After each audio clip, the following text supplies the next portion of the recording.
also facilitate data literacy, and that means you capacity building, including the scientists and the researchers, so that they are able not just to rely on the analysts, but they can be able to do some of those tasks alone.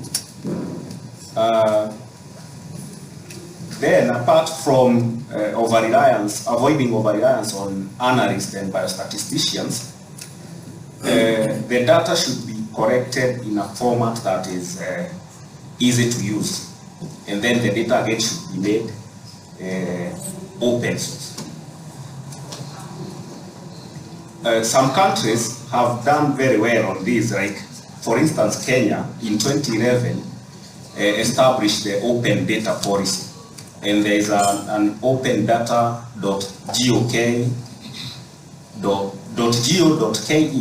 That platform, the data is freely available and you can get access anytime.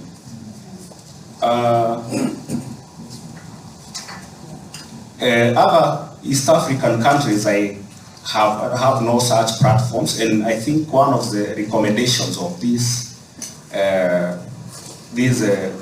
forum or this BARAZA should be that all the countries should have such open data platforms for the government, especially for the government data.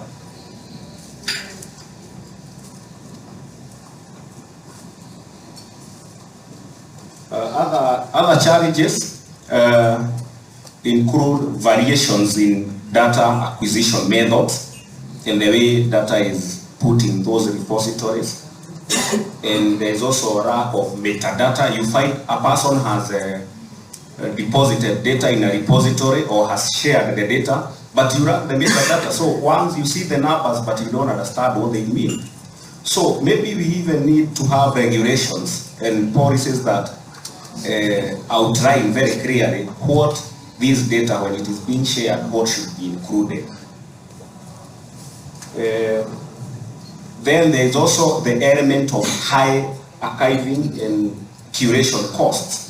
Who meets the cost of all this work? You prepare all this data and then you upload maybe to a crowd, and this crowd you have to pay for it.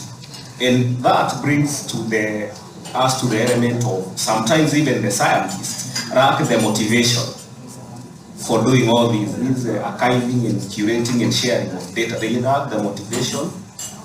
And maybe we need to think of how they can be motivated. Because sometimes when you give this data for sharing, some people will commercialize it, but you, as the originator of the data, stand no chance of benefiting. Then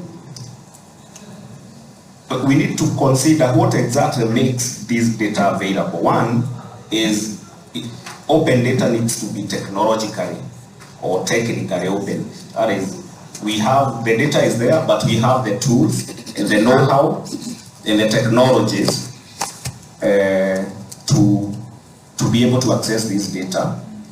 And then it has to be legally open, because again, as we know, you may pull somebody's data and then it becomes an infringement. So we need to also consider that element.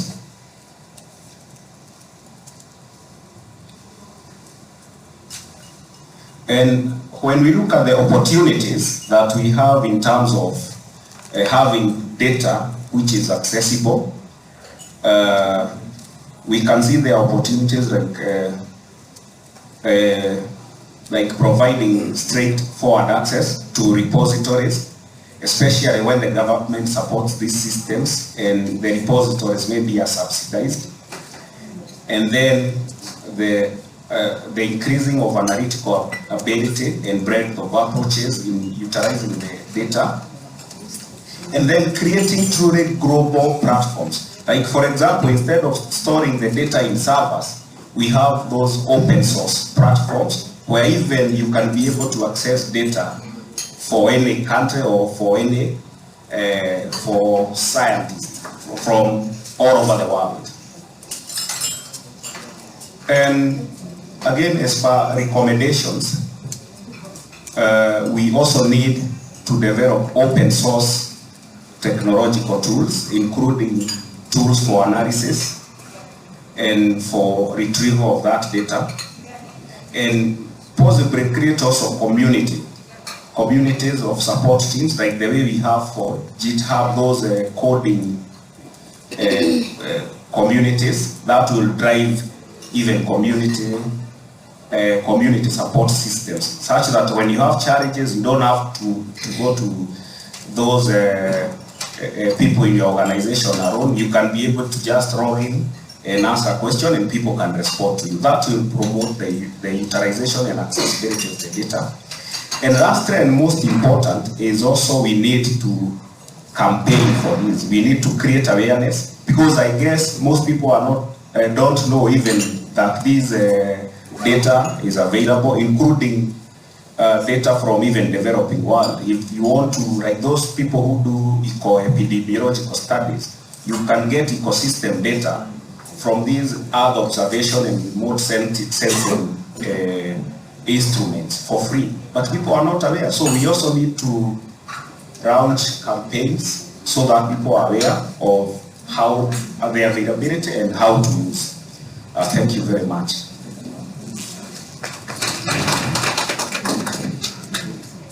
Thank you very much. So I'll just take you through the concept of data commercialization. Most of us are working in institutions which are non-profit, so we can turn profit in the manner of a good service delivery as well as the best outcome from our research that we're going to conduct. But of course, there are some evidence that researchers can branch out with patents and continue to research and development careers that builds from the actual research that you're doing right now. So just by definition, what pops up when somebody talks about data commercialization is just getting a sort of value out of your data. And of course, there are three ways of doing that.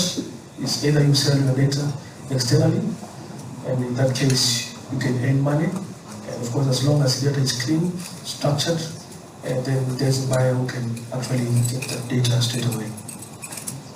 But of course, you can extract the value of your data internally to improve the systems within your organization or your corporate. And of course, that can be also termed as the data commercialization.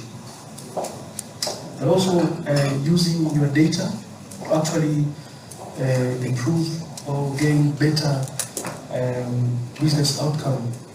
This is most ways of actually commercializing your data.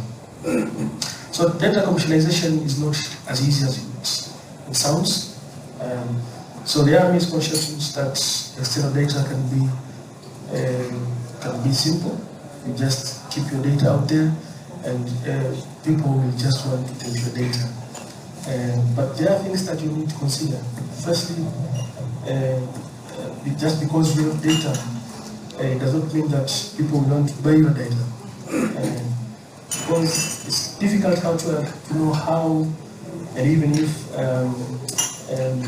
your data will be of value to any of these buyers. And of course, yes, data is valuable, but only when it's clean, structured, and well organized. But on the other hand, data can be worth 10 times if you know the right buyer. Some people will just put the data out there without doing a full research or a clear analysis on who is the best or the potential buyer for such kind of data.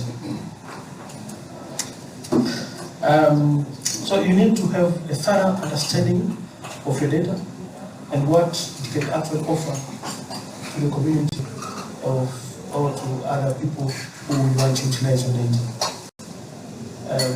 Another question, should you sell your data? People will ask themselves, do I need to sell my data? Data that I've collected for so long, data that I've invested more time to it, do I want to sell my data? Of course, before jumping to data commercialization, there are some few questions you need to ask yourselves. How unique is your data? Because the data will be as important as it is very different from the alternatives. So you need to show clearly how unique is your data for you to have that profit income. How clean is your data? Some data are collected, but for sure they're not clean even for the internal use, let alone put it out there for other people to utilize the data. So data cleaning is very important. So how stringent privacy regulations surrounding your data? And these go way beyond the point you want to sell, but from the data collection. Your consent form, did you indicate that you're going to share this document? Because let's say you have collected data and you have published data, that's already sharing.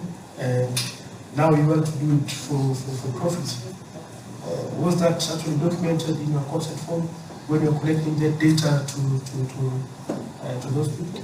So at least the consenting for that particular system or particular approach that you want to venture in has to be captured from the very start.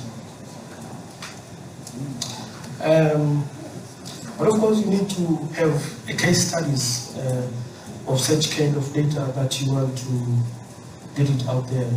Are there any examples that people will want to buy your data? Is your data very important? Important to who? When is it important? Timing is also very crucial of essence when it comes to data delivery. And most cases, data will be of obsolete if it's not properly and timely utilized. But also, how are you going to commercialize your data? Do you have the capacity inside, do you have the capacity in your organization to actually undertake this venture in sharing and commercializing data? Or would you also want to incorporate another organization or corporate which has experience in data commercialization? So in this, all this includes or entails the sharing of data. Is all this included in your consenting when you are collecting this data? So that is very important to start thinking about it from that point of view. And to conclude, data commercialization can be a huge money maker or a massive flop to your organization. It depends on how you do, how you undertake that venture of data commercialization. Thank you very much.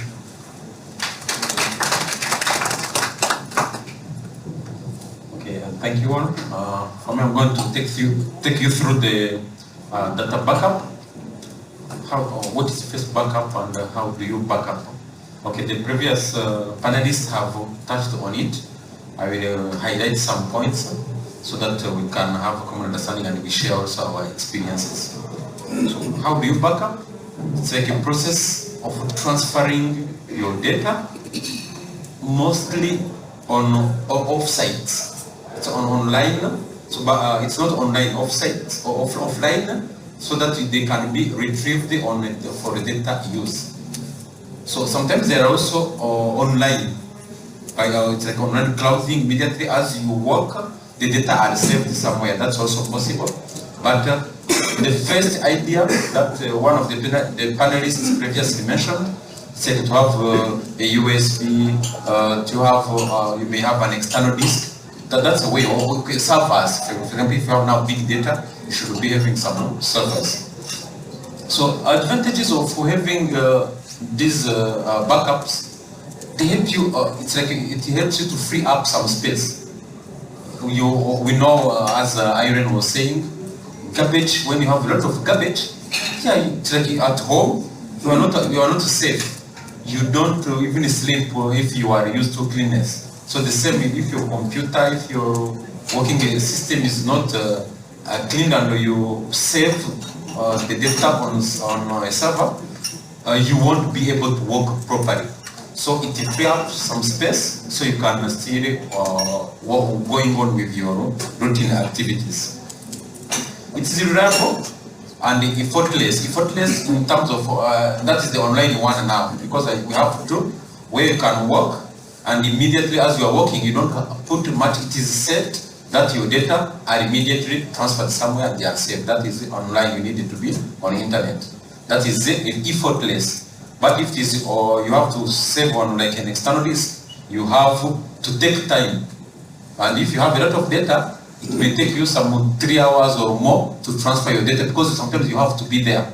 You have to be on your computer so that you can do the transfer. So it is also reliable. As Asiko was saying, yeah, you may have on your computer, you may have on external, you may have on cloud also, so that in any case, if one, you should have a plan A, B, C, so that if A is not working, maybe you may not be connected to the internet, but you can have on your external. It is also cost effective. That is contextual, because cost is effective in terms of when you have limited data and you don't need to have your own server, you can have an agreement, as previous panelists were saying. You have an agreement. Sometimes it's great, but it is doable. Without trust, you cannot do anything. You need to trust each other to a certain level. Yes, that's why I said you can have plan A, B, and C. So it is cost effective if you have limited data. But if you have a lot of data, it's better you have your own server, so that the cost of having someone saving your data, it won't be higher than the one you should be using when you are having your own server yourself. I can give an example. For example, it is not related to data saving, but to cost effectiveness. For example, I wanted to draw a figure, but I didn't have the software, and the software was costing more than 1,000 USD. But there's a company that can help you to draw the figure at 400 USD.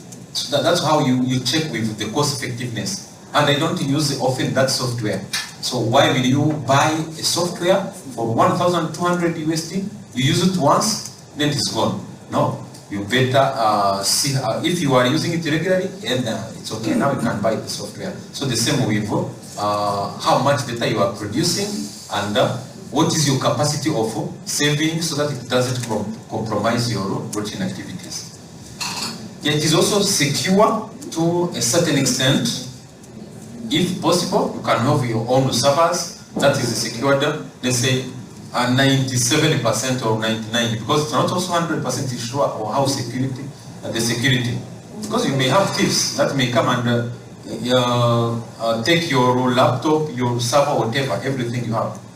Okay, so if you go online, you can have maybe a server in the US or in whatever, depending on, I'm giving an example of the database, the data bank that we use, maybe the biological databases, let's say. You have your DNA, you have your genome, you send maybe to NCBI or the Japan one, so at least it is there.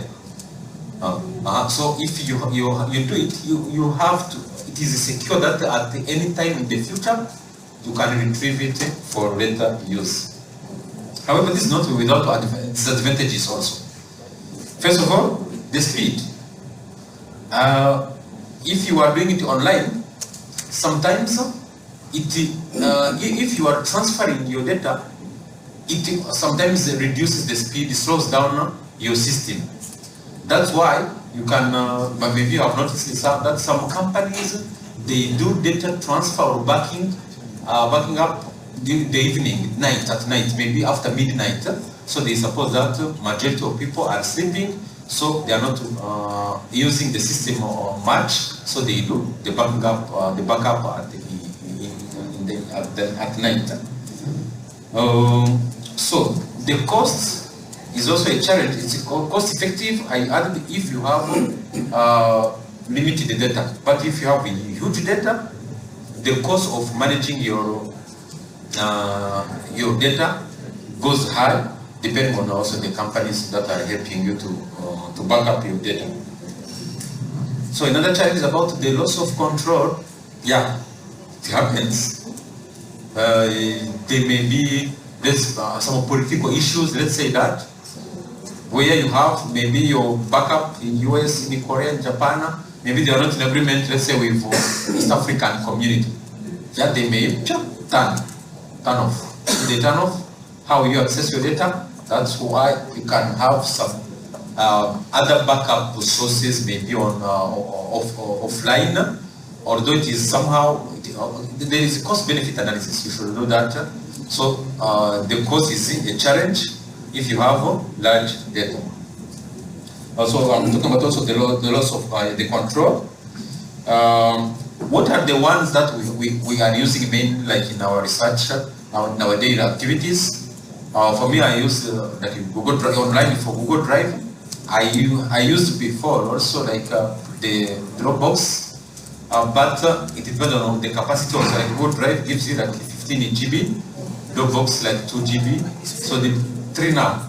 Okay, so depending on what data you have, how much you have, you can use them. But so far, because my data are not very much sensitive, I find that it is working properly. Having 15 GB of your data, I'm not in big data, so it has been working and it's working. Even if it is about to get full, now you can, they notify you, you can download or you can remove what you think is not really important or it is even old.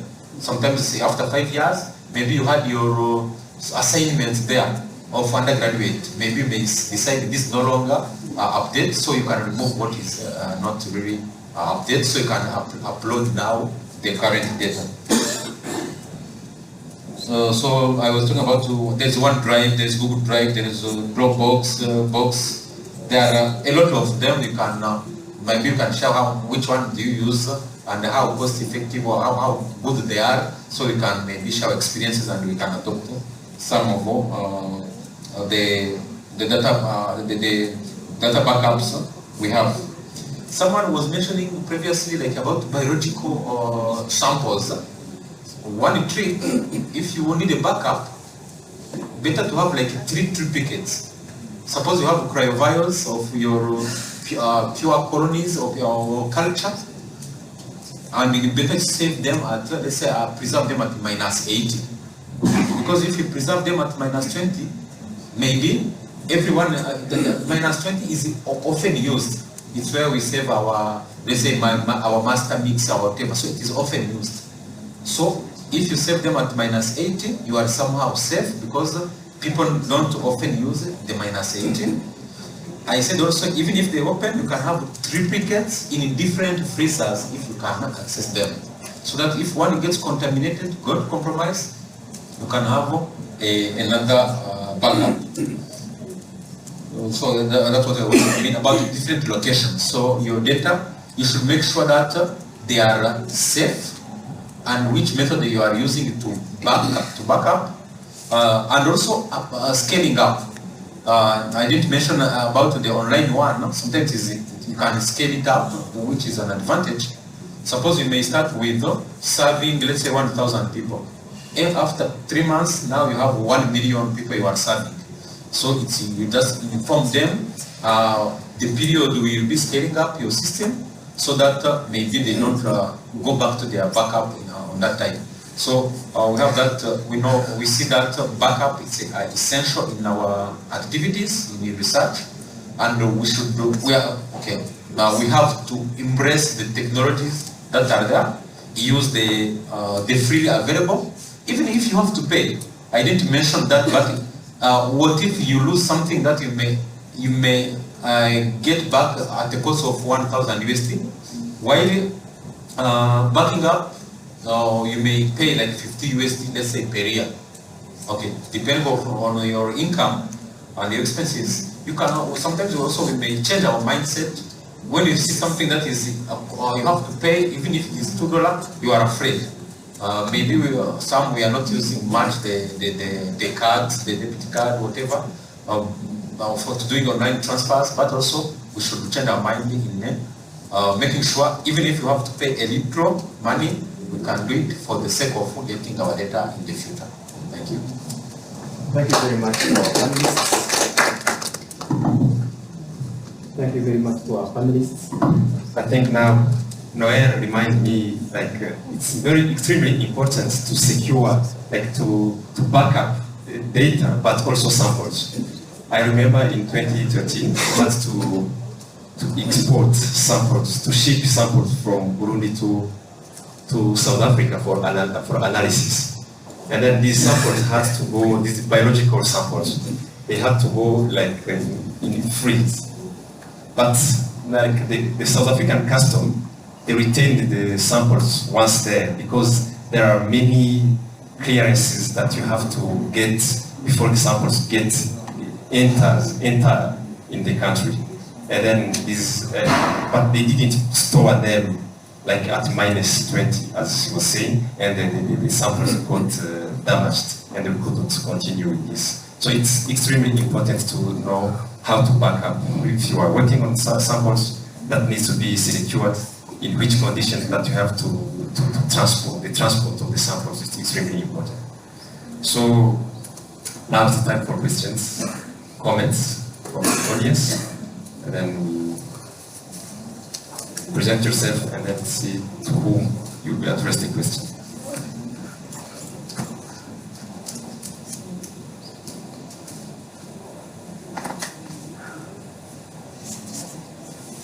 Was it boring? Or very clear? Or very clear? Thank you. I want to comment on data backup. Maybe a part of using electronic tools or equipment. Someone in the previous panel, someone mentioned that we need to keep our hard copy documents because in a case, maybe even those electronic equipment, they experience environmental hazards and they are destroyed. But when you still have data on hard copies, you also cross-check and have your data. Thank you very much for the comments. Other observations?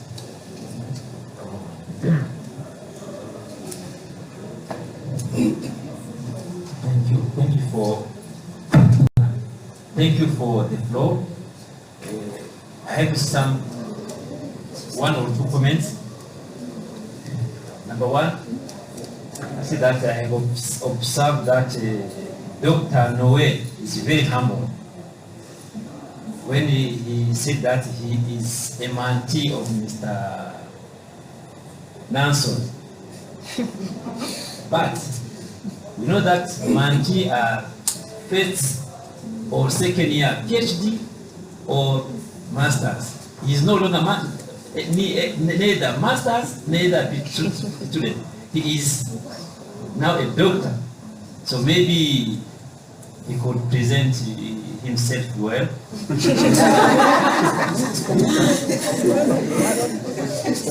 And then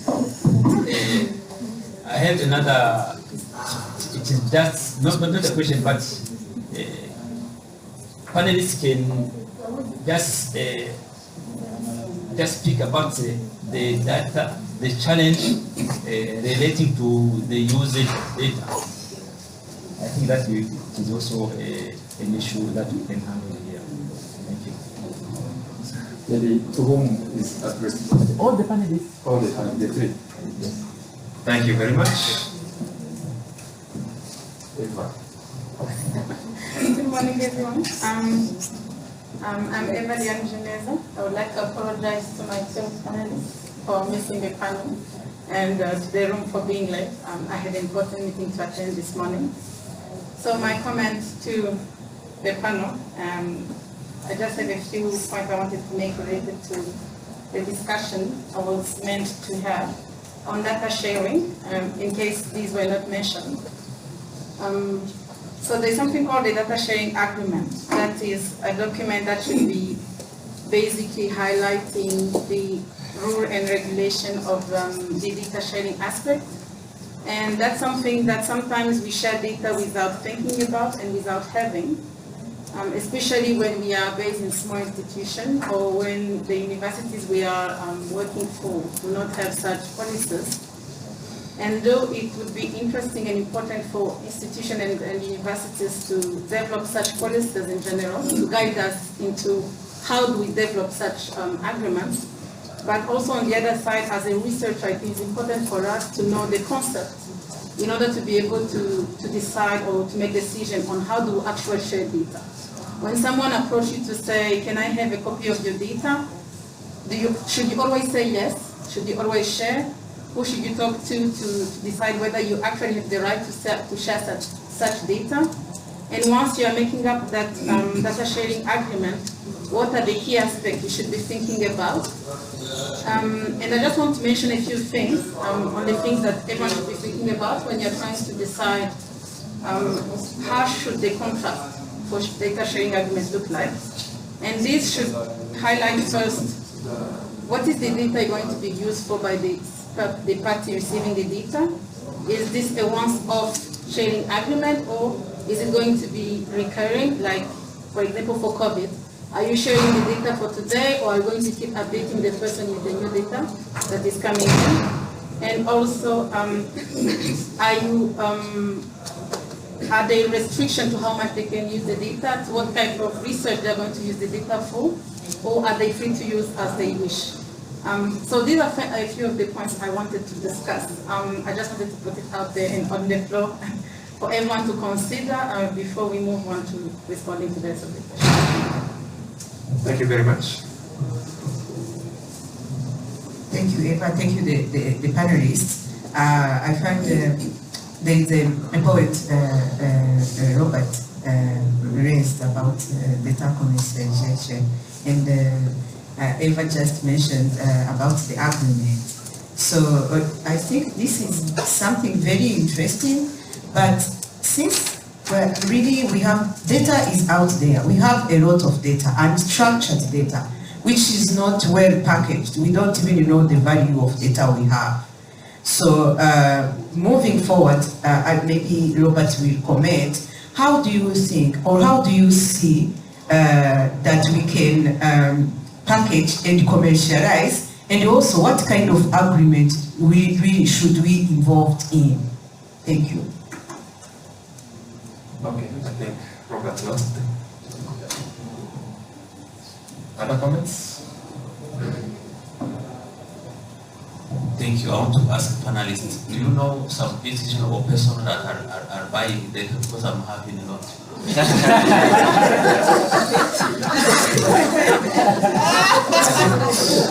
I think the person is also to Robert. Yeah?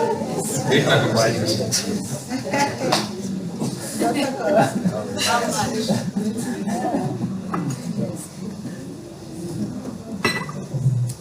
Yeah, thanks to the panelists. Mine is just a general comment. As scientists, I know we do generate a lot of data, but in few cases, especially as young scientists, we are driven by time, such that you want to do the collection very fast, maybe so that you can graduate in time.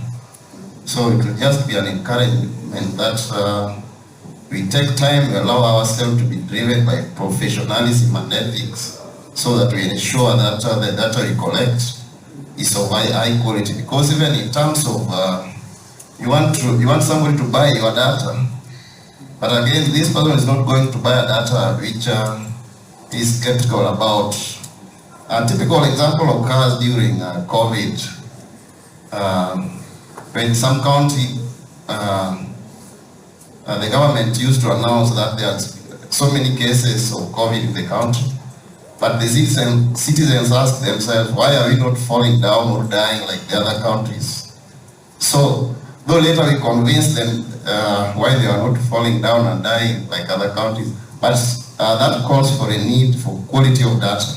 And even the data in the repository, I don't know whether sometimes there's a way data quality checks can be done so that we ensure that the data we download is of quality. Thank you. Okay.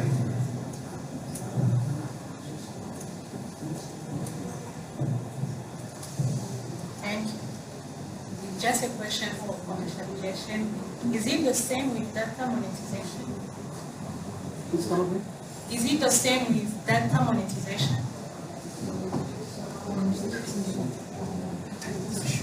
Data monetization. Data commercialization. Did you get the point?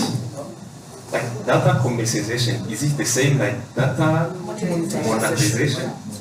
Money. Money.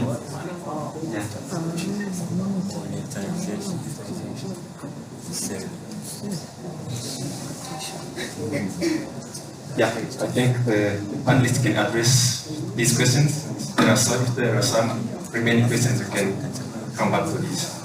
Let's start by Robert. I think she's the one who has many. I will start with the concern that Therese posed. The data that you are collecting, if is valuable, and can we sell it? I think that's a very important question and concern. We don't know. We need people to tell us so, because at one time I was in South Africa and a woman stood up and talked about the processes they undertook when they were doing harmonization and reconciliation after the apartheid. And of course, most of the trees and the leaves and plants from Africa are shipped to the US, to the UK, and everywhere else for medicine production and sort of things. How is Africa benefit from that? We have no idea. So people will come here and get these logs of trees and leaves, and off they go. In most cases, you will realize when it's too late, and they're benefiting a lot. What you can get is a compensation, but who to compensate to? It has been a challenge. So I think it's important to start getting people who can research on and understand what's very important. And the fact of patenting, we do not do that as researchers, so patenting can protect our data at some point. So maybe we can start with that. The other question is... Robert, while we're on that, do you seek patent for data or a result of the data? Data is the outcome of the data is very important. So you can because in most cases you don't want to share your own data. It doesn't make any sense to the buyers. So you want something that has been analyzed and makes sense for them to buy. Maybe this is very complex, so I give you an example and you let me know what you think. For example, I know for the fact, the viruses, for example. So there are some viruses that, they have been studied for long. And if we talk about the virus, the SARS-CoV-2, if you look at it, and there are some patents in UK about SARS-CoV-2. So if you have had the virus from whatever region you got it from, and maybe patented their genetic material, so that do we consider that a raw data? Do we consider that a raw data that is patented or a product? Because it's totally different to the vaccine. The virus itself, but also the vaccine deducted out of the virus. It's the outcome. So maybe we need to think about it. It's a bit complex. Yeah. You can patent. Yes, I think you can patent the virus. You can patent the genetic material from that virus. The innovation of it, as I say, if you found something for the first time, so that is your... Yes. So, and as you say, it's very complex, and I was talking to Salome the other time that there are mosquitoes in the UK dated back to 100 years, which came from Africa. There are several products, there are several raw materials that really patented plants, viruses, bacteria. So you can look at it that way. Also, like. I want to add about patenting.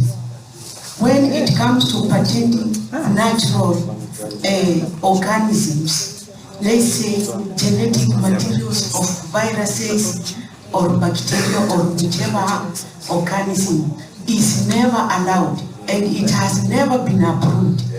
But what you can patent is genetically modified out of the original mutilate materials of a certain organism. That's one you can get approval. But for the original genetic material, even of any organism, is never approved up to date. But people are still backing out of it. Yes, they are still backing and getting. Yeah. Okay, on this I wanted to add that you also for, maybe you can patent your strain that maybe you have developed, because it is not the wild type. It's I conquer with Rifa on one side, but it's possible also to patent a process. Maybe others have used this one to produce this strain. For me, I used this one, so that process can be patented. That's also possible. This is the final product, but it's also, this is technique. Yeah, it's a technique. Yeah, it's a technique. That's understandable. Another thing that I wanted to add with that data sharing, someone was mentioning, it's for example, it happened to me. The founder of my PhD was saying, share with me your thesis, so I put it online. I said, no. In my thesis, it is signed. I signed that. It is yes, my property, but also the university.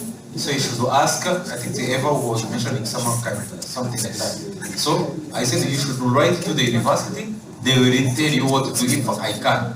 So the university didn't agree for it to produce the link. So it shared the link with the funder, because in the agreement there is the owner. So even if the funder can put on his website the link, but the link comes from the university.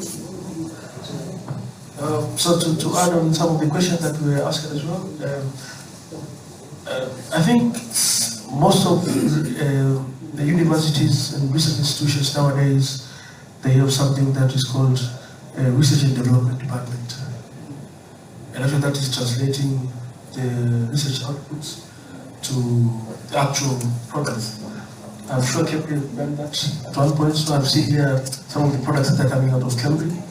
And so that's a research and development. And actually that can bring profit to the data that you're generating.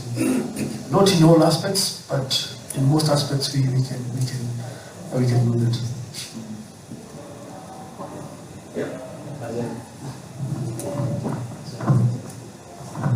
As a reporter, I just want to catch everything well. There was this one question from one of the audience.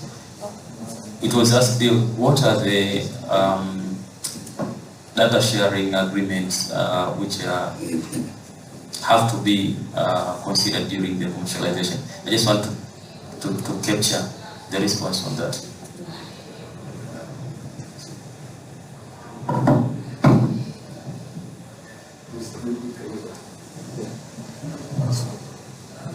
As I said, the first part for sharing the data is from the day you're collecting that data. Have you asked the people that you're collecting data from if the data can be shared? Well, if you've not done so, then that has to be very complicated. So from the day that you're collecting data, you can start from there, sharing the data to third, fourth party, etc., etc.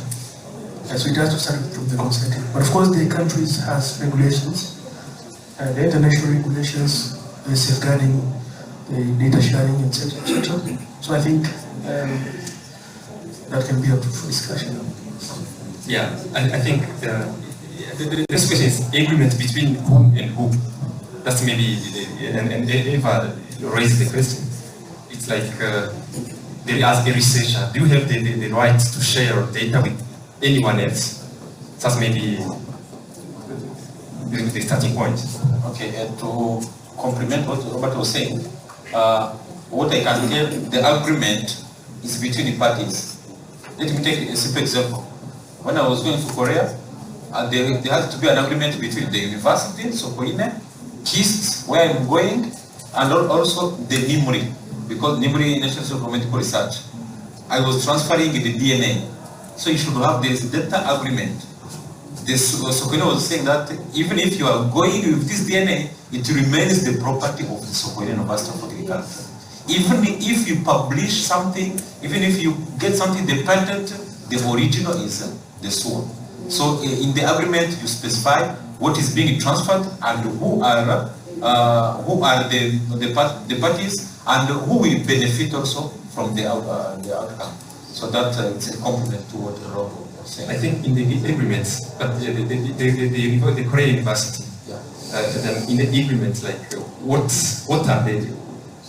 are the benefits for them to process these samples? I think in the agreement also we have to see what will be the benefits from the lab in which you are processing your samples.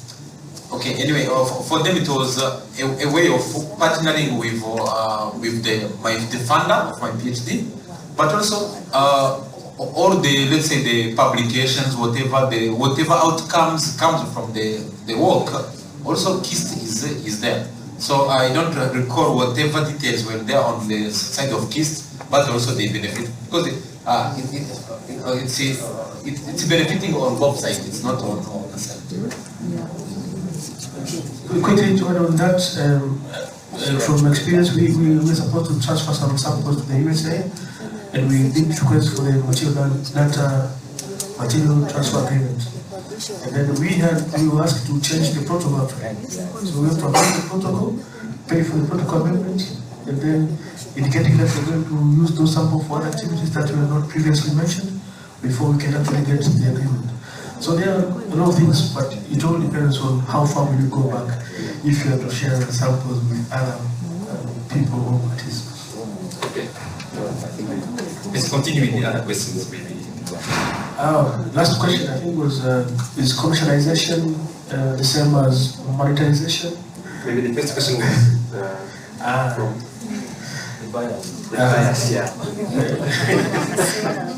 I think we need to see if you want to sell data, is your data unique? You should start asking yourself, is your data unique? Is it different from any alternatives that's out there? Before actually putting your data up for sale, you ask those 5 questions that I've raised. Is it clean, unique? Do you have the permission to sell the data, etc., etc.? So you need to ask yourself those questions. And if yes, then you can put it up on an option. Okay, I can add to that. For me, I sit in the perspective of funders, not buyers. Yeah, for example, you have your masters. Now, what you produced is your marketing ticket. So, search for now, let's say conferences, you attend conferences. When you present like once or twice while networking, sometimes you come across some buyers, for me that I call funders. So maybe it can be your way to the PhD. You want to know the marketplace. I want to talk about the selling of data, selling of information. On the side of publication, you are aware that some papers, you can't just access them free. So you need to pay something, and the owner of that paper, I think, is given something, I don't know, or the journal. The purpose of you paying the journal, they want to sustain that journal.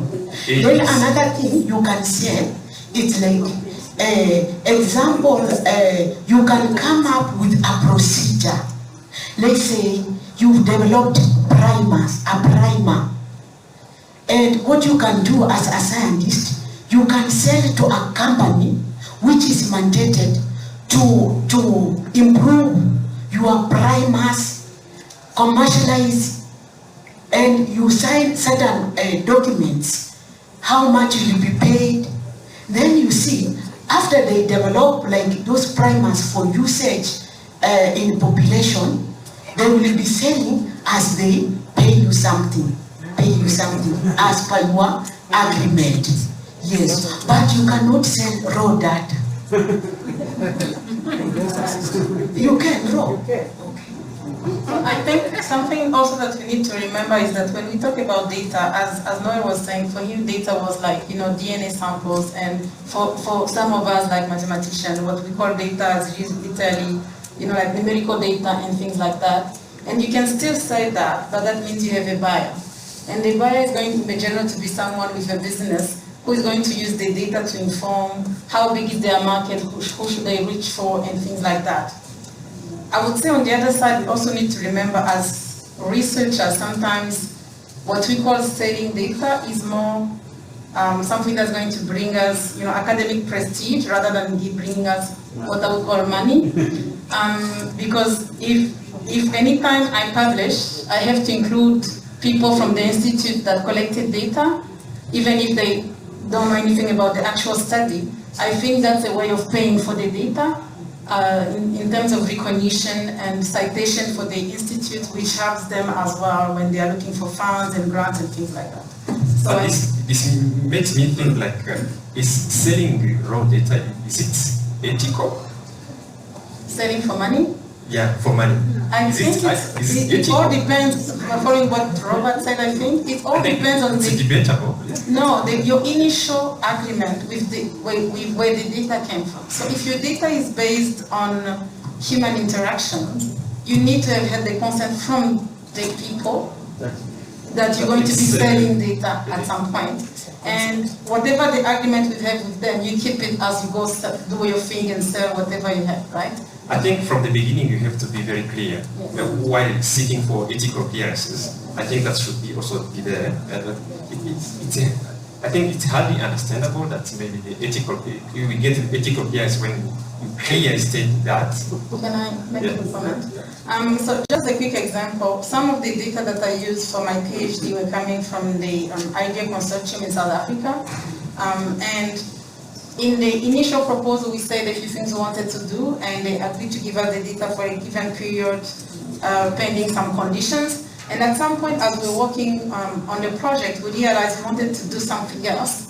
So we just did it. We had the data anyway. We did it, but then when we came back to them with publications and things like what we had done, they refused one and said we can never publish it and we have to forget about it, because for us to publish that, it's not part of the things they had agreed with the clients on the clinics initially. And they were like, for us to go back to get consent from them for 10 years, and some of them are not even in it would be a mess. So we could not publish that study, and it was there. It brings much more complexity. Yeah. I think it all depends on different type of research that you are doing. The guys from BARAZA, Emmanuel, Victor, Lina, so those guys extract active ingredients from plants. And actually, those active ingredients are effective. They can actually sell those to the factories. So it all depends on what you are doing. These guys who are doing things on plants and everything, they can actually sell that idea as they get their PhD, but they can also get money when they give it to the industry to produce the more active drug of that matter. Okay. Okay, to end, it's just a comment to my brother. Okay, he was commenting about being a mentee. It's okay. It's like as someone was saying yesterday, we are in a family. So never, let's say, a child departs from, let's say, a father. So as we are in a family, I was a mentee for him. We are still in touch. And so far I don't have also mentees, so I'm in the process of graduating also in our community. So I have, soon I will be having also mentees. Thank you. Thank you. Any other comments? Moriman, any question addressed to you? There was no question to you. So I think we can conclude. On that.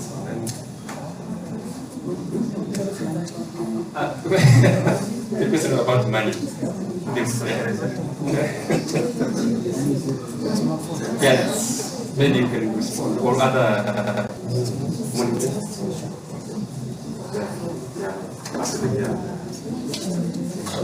So the question about commercialization and monetization, I have no idea. Maybe some members can just contribute to that. I think it's more the same, but maybe we hear from the members. Maybe in my understanding, I think monetization is about, valuing, data in terms of money. Commercialization is the process of, making sure that you get it on the market. Maybe we'll ask the one who asked the question is it clear? Yeah? I think the commercialization is the process of getting the money. So for some product, for some data, we learned that you can get money from that. Maybe that's what they understood. So I think we can conclude with that. Thank you very much for the panelists.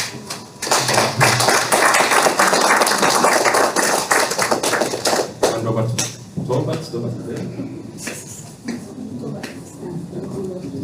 yeah.